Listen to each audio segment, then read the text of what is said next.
Thanks very much. So, struck by you mentioned there taking a classic story and recontextualizing it in a different genre. So, earlier in our conversation, you mentioned Jaws being a reframing of the Beowulf myth. Yeah, I mean, this is pointed out by Christopher Booker in his book.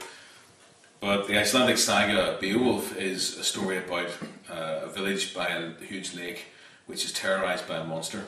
And the monster will occasionally come out of the lake, take a child and disappear back into the lake to eat the child. The villagers are terrorized, everybody's frightened, fear is rampant, until a hero called Beowulf, who is frightened of water, decides he's going to take on the monster. So he hunts the Grendel, which is the monster's name, and kills it, and restores calm and balance to the community. So that was the 9th century in Iceland. People sitting around campfires and around in their huts, longhouses, telling these stories. Cut to the 1970s and Jaws, where you have a society, a little village by the water, being terrorized by a huge shark, which is taking children and eating them. The shark is there's a local hero, the local police chief, who's terrified of water, but who goes after the shark, and eventually, after lots of trials and tribulations, kills it, and peace and calm are restored to the community. Same story, exactly the same tale. Context is different, the backgrounds are different, the accents are different, but it's exactly the same story. Yeah, different genre, different location, yeah, but the same story. It's overcoming the monster, which is one of the 7 basic plots. And it's a classic, and there's so many tales of overcoming. Dr. No, we just talked about James Bond, overcoming the monster. And again, a very similar story, actually, now we mention it.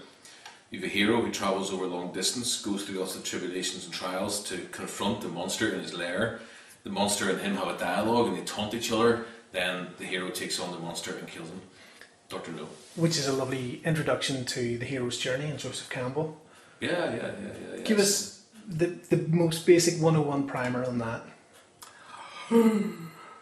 Well, okay, the hero's journey. It's basically, I mean, these are all stories came from the older people telling younger people how to go and hunt many years ago, how to go out into the world. There was no education, so they said, "Come here, son, I'll tell you a story, so you don't get killed in the forest." And that's how these stories came about. So it's about people going out from safety into a place of insecurity, into a place of risk, with a task that they have to achieve, and then overcoming obstacles and difficulties to achieve that task, and then return. The hero's journey. If we take Romeo and Juliet, for example, it's not a very interesting story if Romeo and Juliet leave their tribe and comfort zone to go and fall in love and fulfill their destiny as lovers, but actually have the backing of their families. There's a very, very dull story then. But when there's the trials and tribulations and the conflict being thrown at them in pursuit of their inner destiny and their true burning desire, then you've got a story, because it's all about the choices that they have to make in face of conflict. Exactly.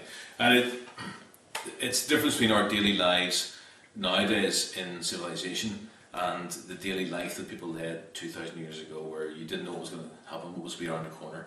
If you went into the forest at night, you may not come out again. If you went into the forest, you could get lost and never come out, because you had vast forests. So, I'm going to give you an example. A story about a man going for a pint of milk. A man goes out of his house, goes down the road to the corner shop, buys a pint of milk, comes back to his house, has his breakfast. Dull. Wouldn't make a very good short film. Different thing is, man goes out of his house to get his milk, he gets his wee plastic bag, he goes down, opens the front door, there's nothing but blackness, the street is gone. It's just blackness, there's no ground, there's no sky, blackness. Okay, so what's going to happen next? Now that's interesting. Suddenly there's a big, what am I going to do? And that's the question, what am I going to do now? What's your character going to do now? Because everybody in the theatre is going to be saying, what would I do in that situation? And that's when you have them hooked. What would I do if I opened my front door and it's just black? Or he opens the front door and there's a gunfight going on. So he decides to roll and crawl to cover. And he realises, well, halfway here now. Like William Shatner has taught us so well. As William Shatner, and rips his shoulder. So he displays his shoulder and the hair hanging down like that. But he rolls to cover and gets up and he's out of the gunfight. But now there's a runaway bus coming careering towards him. Oh my God, so he leaps out of the way of that. Escapes the bus, falls into a big hole in the ground. Hanging by a rope, as if he a drop of 300 feet, he's going to die. He manages to crawl up a rope. Suddenly, the journey to get the pint of milk becomes a lot more interesting because he's got all these obstacles. Yeah, listening to you talk, I'm struck by two other movies that are very, very banal ostensibly, and but actually very, very interesting journeys. After Hours, the Martin Scorsese film. I think it's John Cusack. It's a long time since I've seen it, but it's basically about a guy trying to get home from work, and he faces all these obstacles that confront him with so many difficult choices, and it actually becomes, he goes off in this really bizarre odyssey. And odyssey is obviously an appropriate word to use when we're talking about mythic journeys. Yeah. But the other one was a John Cusack film we watched recently, which was Grosse Point Blank. And it's basically the story of a guy who comes back to a high school reunion, which is, sounds fairly dull.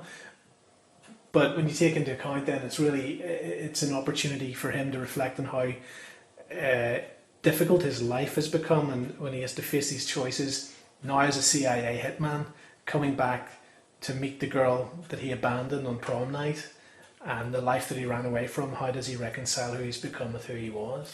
And it becomes a very personal and reflective movie, even though it's an action comedy as well. So, but you've got a lot of elements going on in there that are very pertinent to our discussion. You have, we were talking earlier about the throwing in unusual elements together, like Romeo and Juliet is a horror film on the beach. You have a high school reunion, and a hitman thrown in together. Well, that's interesting to begin with. So those are just chance, juxtaposition of chance things. If you were to take a lot of different random things, write them on bits of paper, put them in a hat, and do that over a period of 2 or 3 weeks, so you've forgotten what the first ones are, and then pick out 4 and say, go and write something about that. Think of the challenge you have there. You may make connections between those random things that you would never make with your conscious mind.